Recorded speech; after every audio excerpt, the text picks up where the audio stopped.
le plus grand acte de désamour de soi, ben, c'est souvent la critique, les jugements, la non-écoute, justement, de ces ressentis-là. Tu sais, comme la petite voix qui dit: «Ah, je suis fatiguée». Bienvenue sur le Méno Show. Ce podcast est destiné aux femmes en préménopause, des femmes engagées dans leur bien-être. Surtout pour celles qui ont envie de traverser cette phase sans perdre le contrôle sur leur corps, sur leur alimentation et sur leur vie. Ici, on va parler de conscience, d'inconscient, de bien-être, d'entraînement, d'alimentation, d'hormones. De tout pour vous, mesdames. Bienvenue sur le show. Bonjour, bienvenue sur le Méno Show, bienvenue sur un nouvel épisode. Aujourd'hui, l'épisode, c'est Amour de soi ou des amours de soi. Et si s'aimer vraiment, c'était d'abord reconnaître quand on s'aime pas. Alors, tu sais, tu commences à me connaître de la façon que j'aborde l'épisode, de la façon que je viens vous parler ici sur le Méno Show. J'apporte ça de façon parfois différente, parfois de façon que tu as jamais entendu encore. Et ben, le chemin de l'amour de soi, développer l'amour de soi, on en parle vraiment beaucoup. On est axé sur ça et c'est un magnifique chemin à marcher, mais on oublie que marcher le chemin de l'amour, c'est aussi s'occuper de toutes les fois où on s'aime pas assez. Alors aujourd'hui, ce que j'ai envie que tu viennes prendre conscience, c'est important que tu commences à marcher le chemin de l'amour de soi, mais pour marcher ce chemin d'amour de soi-là, tu dois aussi être consciente et être dans l'observation où toutes les fois où tu es pas dans l'amour de soi, mais plutôt dans le désamour de toi. Alors, j'en ai parlé dans des épisodes précédents, comme dire oui quand c'est non, être fort trop longtemps. C'est tout un peu ces aspects-là qui fait qu'on n'est pas dans l'amour de soi. Alors, on dit non quand on veut dire oui, on juge notre corps, on s'occupe pas de notre fatigue ou de nos émotions. Alors, on se compare sans cesse. Et on n'écoute pas notre intuition non plus, hein. Tu sais, des fois, on a une espèce de petite voix qui nous dit comme pas bonne idée ou peut-être que ça serait mieux que tu ailles là ou ce choix-là. Et on n'écoute pas cette petite intuition-là. Mais pourtant, ben, techniquement, on marche le chemin d'amour de soi parce que on fait de la croissance personnelle, on est dans des groupes de soutien, on lit des livres, on prend des marches. Alors tout ça, c'est beau. C'est beau parce que c'est vrai que tu t'occupes de toi, tu prends des bains, tu mets des chandelles, tu mets des huiles essentielles, mais est-ce que tu t'occupes de la partie où tu es dans le désamour de toi? Et c'est important de regarder ces parties-là. Ce que je dis souvent à mes clientes, moi, c'est comme un peu un mot d'ordre, puis un mot que j'aime vraiment utiliser parce que je le trouve très doux, c'est observation. Est-ce que tu t'observes quand tu es dans le désamour de toi? Fait que, tu sais, on nous apprend beaucoup les méthodes 1, 2, 3, 4 pour être dans l'amour de soi, puis une routine matinale que si tu prends ça, ben, tu sais, tu es dans ta routine matinale, donc tu es dans l'amour de soi, donc tu t'occupes de toi, mais on oublie vraiment cette partie-là où très souvent, on est dans le désamour de soi. Et le plus grand acte de désamour de soi, ben, c'est souvent euh, la critique, les jugements, la non-écoute justement de ces ressentis-là, tu sais, comme la petite voix qui dit «Ah, je suis fatiguée, j'ai plus envie, là», puis on l'écoute pas. Mais on se dit pourtant marcher ce chemin d'amour de soi-là. Alors, c'est un peu un piège du développement personnel de vouloir s'aimer à tout prix et s'aimer à tout prix et de tout faire les actions pour être dans l'amour de soi, mais on oublie qu'on doit passer par l'observation des parts d'ombre. Et je pense que l'amour de soi, c'est aussi accepter ces parts d'ombre-là qui existent à l'intérieur de nous et de commencer à les aimer. Donc, en aimant les parties de nous qui ne sont pas parfaites, les parties de nous qui parfois sont dans la culpabilité, les parties de nous qui des fois n'ont pas la motivation nécessaire pour avancer ou pour faire les tâches, moi, je pense que c'est là où on rentre vraiment dans le vrai amour de soi. Ça veut dire comme, hey, tu sais-tu quoi? Aujourd'hui, ça va pas. Puis c'est correct que ça l'aille pas. Sans le juger, sans. J'ai comme un peu une expérience à propos de ça parce que je me rappelle une version de moi qui était, euh, qui était vraiment comme beaucoup dans les actions d'amour de moi. Tu sais, donc, je m'entraînais, je mangeais bien, un super de beau lifestyle, des marches, des livres, prendre un café tôt le matin au soleil, regarder des couchers de soleil, etc. Mais je me jugeais beaucoup quand mon corps était fatigué. Je me jugeais énormément aussi quand il y avait des journées qu'il y avait rien qui marchait. Puis c'est drôle, on dirait que ça m'arrivait plus souvent avant. Ça m'arrivait de me lever puis voyons que je suis démotivée, voyons qu'aujourd'hui, il y a rien qui marche, voyons que tu sais, c'est comme si j'essayais de pousser mon corps au-delà et il y avait rien qui marchait. Et c'est comme en écrivant ce podcast-là, parce que, tu sais, des fois, c'est ça les prises de conscience, hein, c'est qu'on on se met à s'observer puis on fait comme «Ah! Je vais parler de ce sujet-là, mais je me rappelle qu'avant, j'étais beaucoup plus dans le désamour de soi que là, présentement». Et il y a eu des événements, j'ai eu des grandes contractions, j'en ai parlé à quelques reprises. Là, le but de l'épisode, c'est pas de revenir parler de cette période-là, mais dans cette période-là, j'ai vraiment choisi d'accueillir vraiment tout ce qui allait me traverser. Fait que s'il y avait des journées où la motivation était pas là, puis qu'il y avait que des émotions qui étaient là, puis que j'avais pas envie de faire aucune tâche, ben tu sais quoi? C'était exactement ça qui se passait. Je m'assoyais sur le divan et j'accueillais. Jusqu'à temps qu'à un moment donné, je disais, OK, là, on pourrait aller prendre une marche. Ça pourrait nous faire du bien, prendre l'air et tout ça. Mais j'étais dans l'accueil que ça allait pas.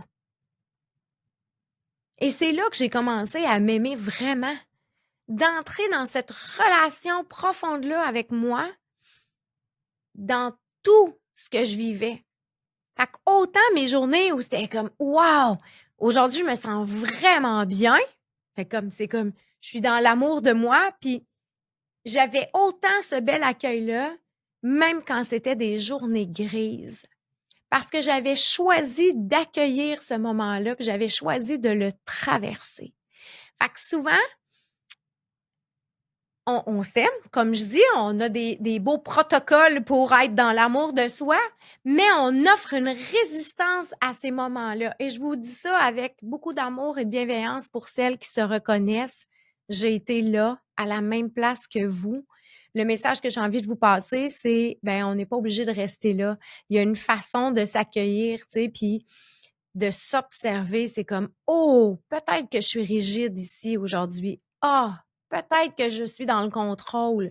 Mais tu sais quoi? C'est s'observer, se voir. Fait que, tu sais, voir la partie d'ombre. C'est pas de la juger, c'est pas de la critiquer, c'est pas essayer de la rejeter puis de l'éloigner de toi le plus possible. C'est juste comme, hey, je te vois aujourd'hui que tu es là-dedans. Je te vois aujourd'hui que tu es dans le jugement de toi.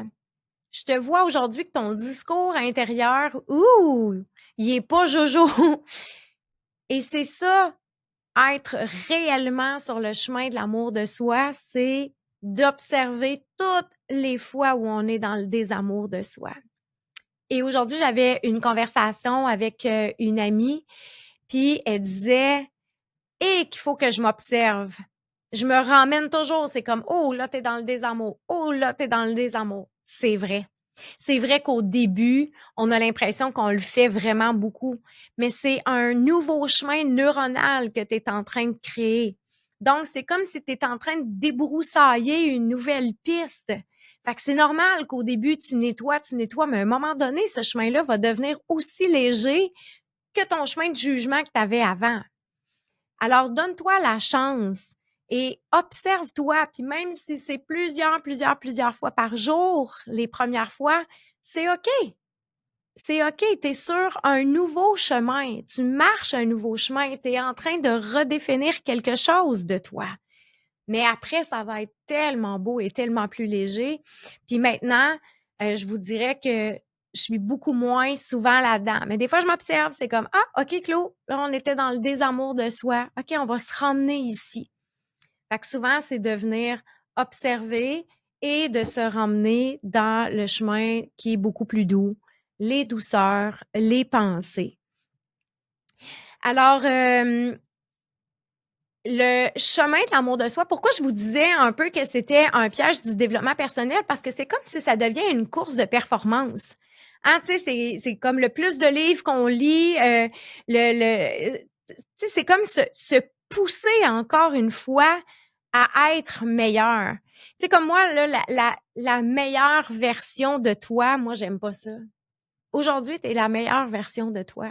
Puis demain, tu vas être une nouvelle version de toi, mais de toujours essayer de se pousser à être une nouvelle version de soi, c'est encore être dans une espèce de performance. C'est encore essayer de te pousser, puis c'est encore de dire un peu à une autre partie de toi, ben t'es pas encore correct. Tu sais, c'est comme il y a une meilleure version de toi tout le temps. C'est pas quelque chose que j'adhère. C'est OK si c'est bon pour toi, mais pas pour moi. Pour moi, ça sonne pas comme une vérité, ça sonne comme une performance et je trouve pas que l'amour de soi, ça doit être une course, ça doit être une performance, ça doit juste être une vérité. C'est ça, s'aimer. C'est être dans la vérité. Même dans le côté un peu plus sombre, c'est d'être vrai envers toi et d'aimer toutes ces parties-là. On croit que l'amour de soi, c'est juste comme la lumière. Mais en fait, l'amour de soi, c'est la lumière, c'est l'ombre et la lumière ensemble, c'est tout ça qui fait de toi. Fait que, tu sais, se pousser à être toujours une meilleure version, c'est comme si à un moment donné, non, non, j'en aurais plus de défauts, là, j'en aurais plus de défauts, c'est impossible. Impossible. L'important, c'est que toi, à l'intérieur de toi, tu sois bien, que tu sois dans un bien-être, que tu que tu es cohérent de toi envers toi, que c'est tellement doux et tellement léger quand on accède à cette partie-là, d'accepter les côtés d'ombre, les côtés de lumière, puis de marcher avec les deux, puis de s'aimer là-dedans. C'est, c'est comme si là, je viens de percevoir quelque chose, puis je me dis, tu sais, c'est comme s'il faut y goûter pour savoir comment ça goûte bon. Tu sais, de marcher le chemin de l'amour de soi, puis tu sais, c'est comme à partir de maintenant, j'accepte tout ça, puis commence à créer une espèce de légèreté à l'intérieur de soi. Et quand il y a des contraintes extérieures, ben, on s'en occupe. On fait comment, tu vois? Là, je me sens déclenchée de l'extérieur, je vais m'en occuper, je vais venir voir à l'intérieur de moi, puis on se promène avec ça. Ça fait tellement léger, mais j'ai envie de te dire, c'est comme, il faut que tu y goûtes pour savoir comment ça goûte bon. Ça goûte tellement bon. Parce qu'il y a pas de performance, il y a pas de pression, il y a juste de l'observation. Moi, je le trouve tellement doux ce mot-là, là. C'est comme je me sens tellement douce envers moi quand je fais comme: «Hey, tu sais, on va s'observer, là, on va voir. Qu'est-ce qui se passe? Qu'est-ce qui est là?» Puis on observe.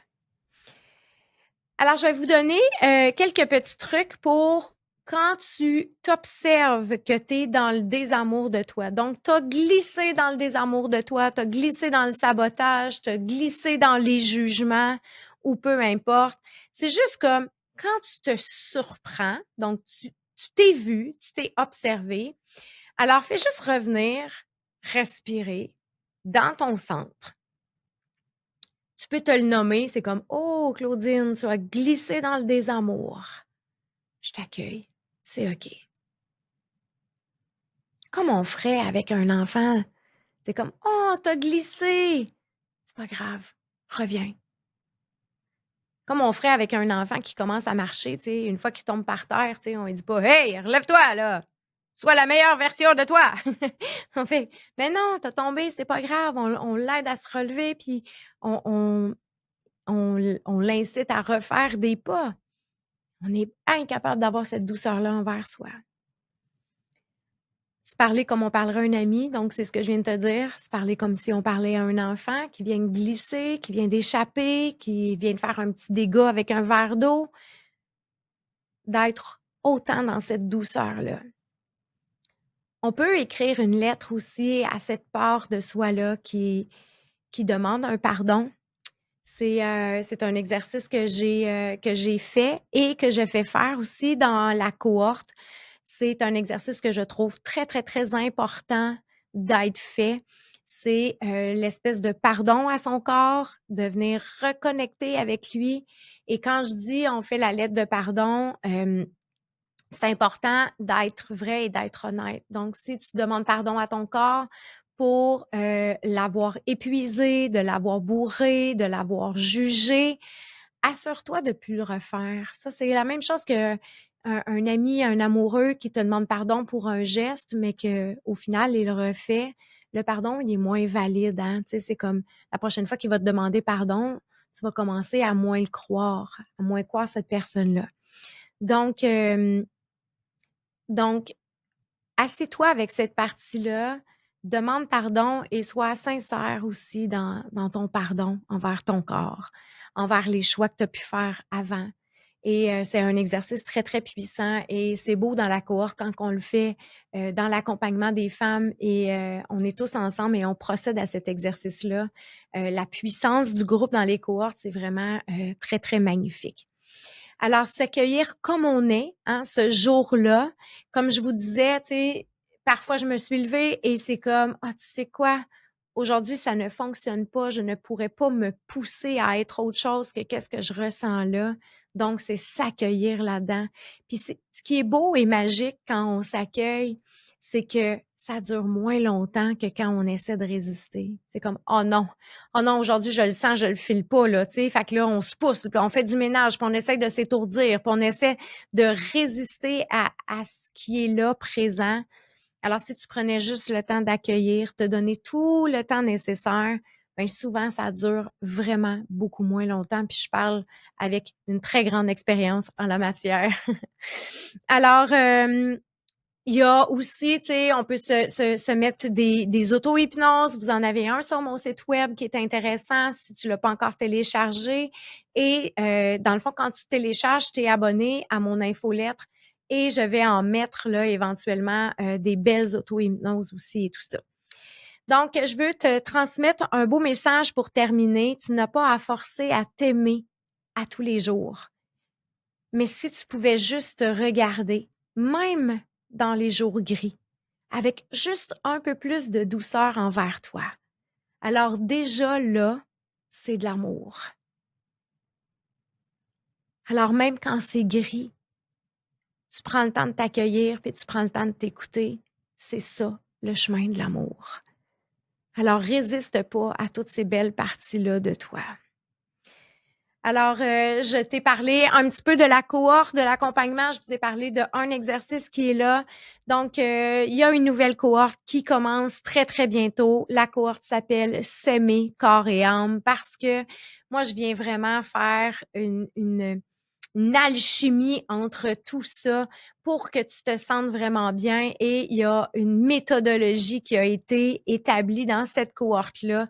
Donc, on y va vraiment par étapes et tu es équipé ensuite pour vraiment bien fonctionner, pour vraiment comprendre comment ça fonctionne à l'intérieur de toi, comment t'accueillir, comment avoir une vision, comment se sortir du chaos parce que moi, mon but vraiment, c'est d'accompagner les femmes à traverser peu importe la phase que tu es en train de traverser. Donc, c'est une préménopause, une séparation, un divorce, un chaos total, un changement de travail, peu importe où est-ce que tu es, cette méthodologie-là va t'accompagner. Et moi, ce que je veux, c'est que tu réussisses à traverser le tout sans perdre le contrôle sur ta vie et de te retrouver dans un espace qui est vraiment un espace de bien-être à l'intérieur de toi. Et je vous le dis, quand on retrouve cet espace de bien-être-là, c'est là où le corps commence à coopérer. Alors, merci d'avoir été là sur ce magnifique épisode. Encore une fois, c'est un épisode qui te parle, qui résonne ou tu penses qu'il va résonner à quelqu'un autour de toi. Ben, je t'invite à le partager. Si tu as envie de faire partie de la cohorte, je t'invite à aller sur mon site web et de réserver un appel découverte gratuit. Je rencontre toutes mes femmes avant pour voir si on est un beau fit commun. J'aime entendre vos enjeux, vos besoins et de vous expliquer un peu le fonctionnement. Donc, hésite pas, puis ça va me faire plaisir de prendre un petit café en tête à tête avec toi. On se revoit bientôt!